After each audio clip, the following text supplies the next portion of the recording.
Hello ma'am. Ma'am kamay taunarige diet taunaribo ma'am adagi sugar gumbana kamay lainarige adum haibiro comment tawbiro aishu blog thagataba kuire internet ban tawruba matungdagi adum blog senti nuai thagat khidre adagi adum irang adu tawbada tawan tawbadam tandana blog namdeba ko adubu ma'am diet adum phajan tawi si nataba mamangi blog ta so aina usop chabasu smai chabiu adu na adum thagalidana ko ado dum lo yai akoi anaba diabetes patient boy gera weight loss to boy gera hiram khuding makta lo sharu ga be ai ko chako boy gera adagi usho boy gera dum lo yai ba ado ngasi sisu aise ai naw pi ama ki birthday chalu bane ma'am aduga ai gi naw pi disu dum ma'am na khara de dum masak khangaba misak amane ba dum khangba yauro su dum comment tawiramo ai dum utcharake ai singa sai chalu bani ngasai dum name eba ko aduga dum aina ngasi ai pork thongba adagi chicken ade singju mayam chareeba adai mogi pork khutong du su anaubo oi ba ina han ba cha ba so yam su hawe adugi khutong du su kamai thoino kaino du su maina video namjale eba ko adu sing du su dum hapake aduga kanano du su inau video su yengbiyo khanga na comment tawbiramo ba ko aduni mayam adum khuding makta dum saruk yasi adum chasi thaksi adu niyom chumna chasi niyom chumna thaksi adai akoina kyam cha saluragana kamai tawba ha dum ucharake ba dum chabam thokba dum chabira loire ba dum weekends kumba dum lo yai ko chaba adum ai hana su dum hai khredana ko dum nong phadok chabu ka shu kai de dum ai sum chatpiro ga smaina usop charu boy shu adai birthday party yaur boy shu chako chalu gera ma taw gera mayam pullu gera ko adum chabado niyom chumna charak ba hai tare pot to chadi chaba adu shu niyom chumna charak pa aduga adu chasalure na mu hena amuka so mu adu inongan dagi dum isa do phajana sengdok pi ba ko detox water phan thakpi dana khotana taroga chamba jong charga adum 5-6 days amu isa se phajana amu nahangai tawram ba dumai dum strict diet ong tawbi bide isa se kashum so ko adum weight loss dum tawni diabetes so dum normal laini kashum diabetes ta kai ba laite ko meat chabana isa da so an ba kai laite meat loi chaba yai ba ko weight loss oi diabetes oi gera adu tawbada bu niyom chumna chabi yo hai bane ba ko aduni ma'am ai dum ngasai namak pasing do dum hapcharake ma'am dum yengbiramo adum aduni ai kamai thogi ga doi dum hapam bane ba ko ado ai dum ngamba kanda dum blog se thagat charake aduga mayam na khangning ba khot lai tar ga dum comment tawbiramo ai dum mayam na hangak pa do dum ai dum reply dum tawbani dum tawjarake ba ko ado mayam makha ta nyembiyo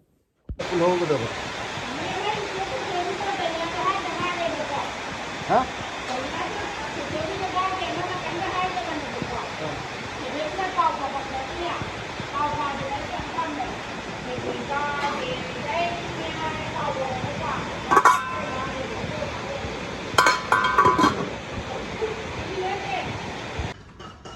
ok thong bada hapnaba khamen asinba lawri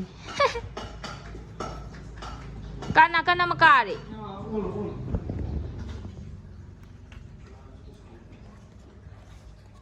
wala seti gini ka ola kari ne he mai tan on dole ko ante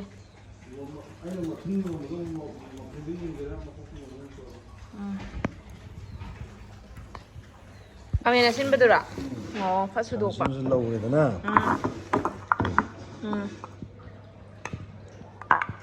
ok thong bada hapna ni ma'am napak pi su hap to ni sing mana sisanam khaitang sina khoigi napak pi napak mara sina migi atang wa khoi sai tampak lamgi sing nate sing da howa sing ne ko sing da sa thong ko tang hape ma'am ok thong bada to napak pi hapa chana rabo sudah hapani napak pi hapa jai dem sadri haba anau bane haba adai napak pi mara hapa su sadri khangde ma'am chana budi yarmani ai di sadri ngasi taste tawrani ko haiba khoigi sa makhanse madi any item thongning among mai variety makhan lai puthok ya mai lam dagi mai mi dagi apam mo to haw lo sing mana ga jeng pulla bane haiba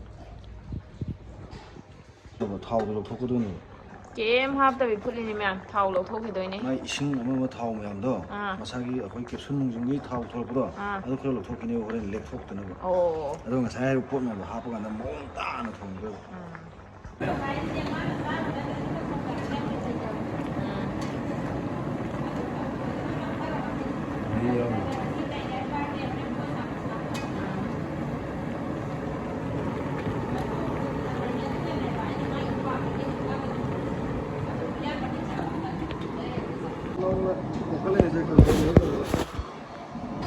ꯀꯣꯔꯐꯨꯗ ꯍꯦꯛꯇ ꯊꯥꯗꯔꯦ ꯀꯦꯖꯤ ꯀꯌꯥꯅꯦꯕ ꯉꯁꯥꯏꯅ ꯀꯛꯈꯤꯕꯗꯣ ꯑꯣ ꯅꯄꯥꯛꯄꯤ ꯃꯅꯥ ꯃꯔꯨ ꯂꯣꯏ ꯍꯥꯞꯄꯦꯗꯅ ꯁꯣꯡꯗꯣꯏꯅꯦ ꯅꯧꯅ ꯀꯦꯖꯤ 4 ꯁꯤꯗ ꯃꯥꯏ ꯊꯥꯎꯔꯦꯛ ꯑꯣꯏꯅꯗꯤ ꯂꯧꯊꯣꯛꯄ ꯉꯁꯥꯏ ꯉꯧꯔꯒ ꯃꯁꯤꯅ ꯑꯃꯨꯛ ꯂꯥꯁꯇ ꯑꯃꯨꯛ ꯐꯥꯏꯅꯦꯜ ꯄꯤꯔꯛꯀꯗꯧꯕꯅꯤ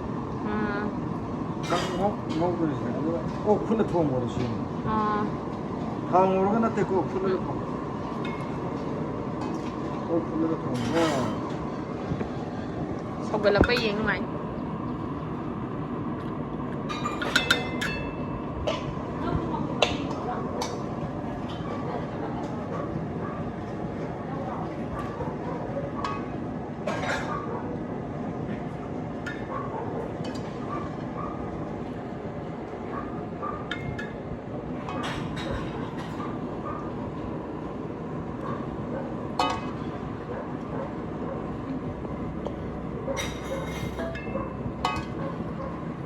ꯃꯥꯏ ꯊꯥꯎꯔꯦꯛꯇꯣ ꯂꯧꯊꯣꯛꯑꯒ ꯊꯥꯎ ꯉꯥꯛꯇꯅꯦꯕ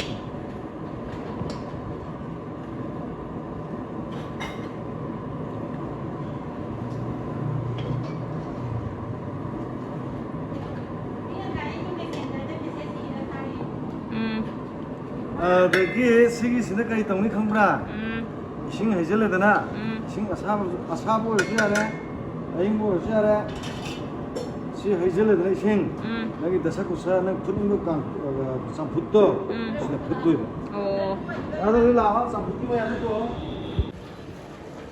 좀 풋기만 해야지 쌈 그거라도 짬에 넣어야 생은 짬아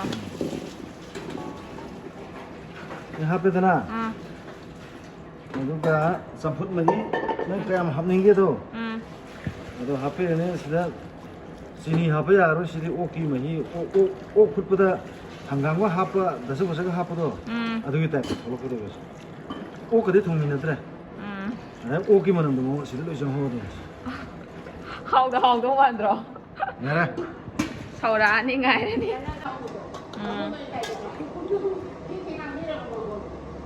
ngài ốc cần thì ốc cái thầu ra, ở đây thì ốc thùng là hấp cái sáp mà này, ốc mà tuông cái số tuông là tuông đấy, đúng không? xin là ốc cái sản phẩm cái sáp mà này, xin là cái mà hao thôi, ốc cái bao nhiêu cái này rồi.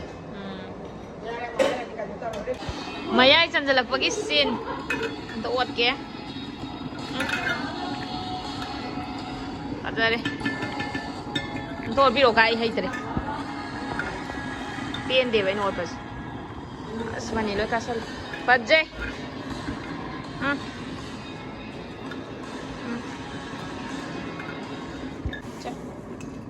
Sina kayo khambra tomato paste masagi tomato paste akhoi mai da lobdo adu fazana takharedana mafon tahaledana masi injang se saruk ahum thokun da ani di loigre saruk ama khadang ngai adu ga thang da doine bako takhai hela abne ba thang da yar koi matang adu ngasagi sigi happy ga da ba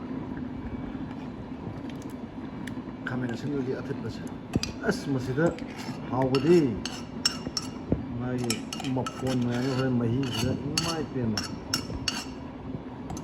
wow am to gi manamda ngaure okay kem ka kuya de ko bunna sa e kaino jo hapkhabo kaiba palu kabi sinju pando sure dana yam pingna soye dana ado masu mapon gi horen mapon gi na hapone oh ma'am मथंग लाक्सल्ले spring onion अमु लेरे वाली ma'am ocean दौबो याम सी लोयमदागिनि थाइसे ओ से फदिगोंनि टाइपता सा से अवा फदिगोंनि हापतेको फदिगों हापो गाना मी बुजा दा साबन माहाउ तो गान बिने बसिना सिना फदिगों मनम नरोय सित सी चम्पुचिदि ओ ngaugiबगी mahida phutpa champut kai champut no khangdre pa haung ya ba ok mahida phutpa champut thum chini am hapcha de sanam sure thum hape morok su kha hape masla ya mo no garam masala de kai de lo mo ko kitchen king mo lo hape pula hapchan bi ne ba hape adu ga asata pha hai re Engine oil ni ma'am. Engine oil ꯁꯦ ꯑꯦꯅꯤ ꯑꯣꯏꯕ ꯌꯥꯏ ꯃꯁꯤꯅ minute ꯄꯨꯡꯈꯥꯏꯃꯨꯛ ꯑꯃ ꯌꯥꯝꯃꯗꯤ ꯄꯨꯡꯈꯥꯏꯃꯨꯛ ꯀꯣ ꯑꯗꯨꯒꯤ ꯃꯇꯨꯡꯗ ꯊꯣꯡꯒꯗꯕ ꯑꯩꯈꯣꯏꯅ ꯃꯍꯤꯒ ꯊꯣꯛꯂꯛ ꯃꯅꯨꯡ ꯂꯣꯏ ꯆꯪꯍꯟꯗꯣꯏꯅꯦ ꯊꯨꯝꯗꯒꯤ ꯀꯩꯗꯒꯤ ꯃꯣꯔꯣꯛꯇꯒꯤ ꯃꯁꯜ ꯃꯌꯥꯝꯁꯦ ꯑꯗꯨꯒ ꯈꯨꯗꯛꯇꯁꯨ ꯊꯣꯡꯕꯗꯤ ꯍꯥꯎꯇꯦꯕ ꯃꯤꯅꯤꯠ 35 ꯑꯃ 10 ꯑꯃ Marinate tꯧꯗꯣꯏꯕ ꯑꯗꯨꯃꯥꯏꯅ ꯊꯝꯕꯤꯕ ꯑꯗꯨ ꯑꯣꯏꯇꯥꯔꯗꯤ ꯑꯣꯀꯦ ꯄꯨꯔꯥ ꯑꯣꯀꯦ ꯑꯗꯨ ꯑꯣꯏꯇꯥꯔꯗꯤ ꯍꯩꯇꯕ ꯃꯤꯅ ꯊꯣꯡꯉꯁꯨ ꯍꯥꯎꯅꯤ ꯊꯥꯎ ꯉꯧꯔꯒ ꯐꯖꯅ ꯃꯦꯔꯤꯅꯦꯠ ꯇꯧꯔꯕꯅꯦ ꯂꯣꯏ ꯁꯨꯔꯦ ꯑꯣꯛꯁꯨ ꯀꯟꯅ ꯐꯨꯠꯂꯤ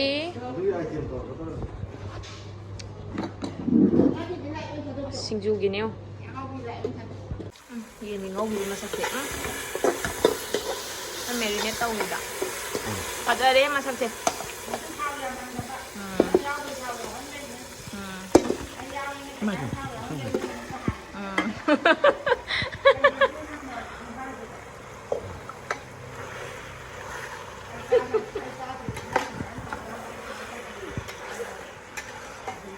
ꯅꯪ ꯅꯥꯀꯟꯗ ꯉꯥꯡꯉꯩꯗꯨꯅꯦ ꯅꯣꯛꯅꯤꯡꯉꯅꯤ ꯅꯪ ꯉꯥꯡꯉꯩꯗꯨꯅꯦ ꯐꯔꯝꯅꯤ ꯁꯤꯅ ꯊꯥꯎ ꯈꯔ ꯌꯥꯎꯔꯅꯤꯀꯣ ꯁꯤꯗꯤ ꯐ꯭ꯔꯥꯏꯒꯤ ꯇꯥꯏꯞꯇ ꯍꯣꯔꯦꯟ ꯃꯍꯤ ꯌꯥꯝ ꯍꯥꯞꯄꯁꯤꯁꯨ ꯅꯪ ꯂꯥꯎꯅ ꯄꯨꯊꯣꯔꯛꯀꯗꯣꯏꯅꯤ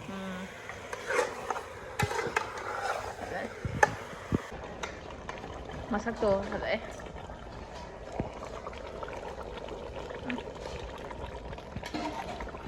ꯑꯣꯀꯦ ꯃꯥꯏꯊꯤꯕ ꯄꯤꯗꯣꯏ ꯃꯣꯏꯅ ꯌꯧ ꯌꯥꯄꯣꯟ ꯆꯪꯉꯛ ꯌꯥꯄꯣꯟ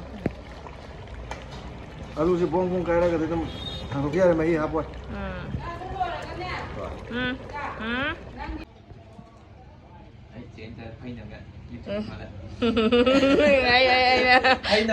ꯑꯩꯅ viewers ꯈꯔ ꯈꯣꯡꯒꯦ ꯇꯧꯅꯤ ꯀꯩ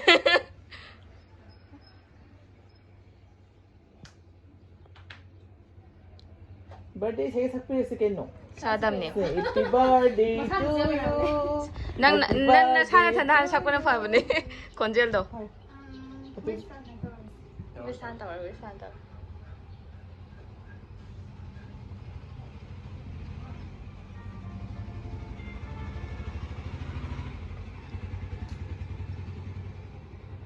Happy birthday to you.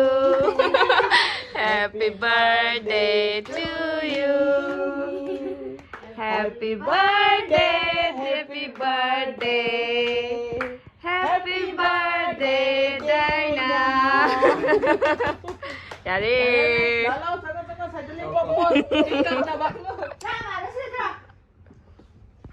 Sao sẽ?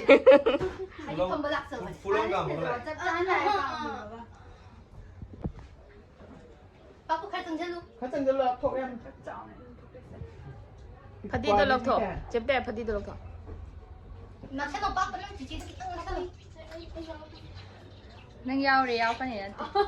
Ông chưa đi đâu đây mà. Ông rất muốn chỉ cái này. Nâng khăn đi nè. Ô thuộc là ông cà đấy. Nó mà vậy nó. Cho lợi. Hắn gì là cái này nào. Thì người làm phải những. Đấy nàng đi này đi cái nào. Ai rồi, ai không đây, ai không sẽ đây hay được. Ai nó spoon rồi. Spoon rồi. Cái em tan rồi. Hai bên post rồi nhau. Video sudah di nongeng. Nói đi xin đi gì. Ai năm đã quỳ blog cả xuống năm rồi. Tháp ông chỉ là để ra. Cái nào đấy kia nó lại đồ cái nào thấy ini cái nào. Cái nào chị ốc mà nằm là số hạt là bên này xài thì. Nhưng mà nó không xin được không? Ồ.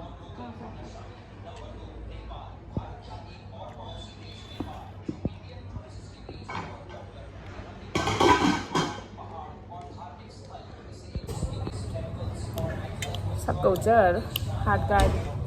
nó xài nó không Cái trang gì? Nó hay gì hao cái này bạn? Hay chứ? 다 뒤져자. 응. 잘. 가오예. 살이 혹시 누가 자기 타겠다니 면 보자. 응. 좀 하오예.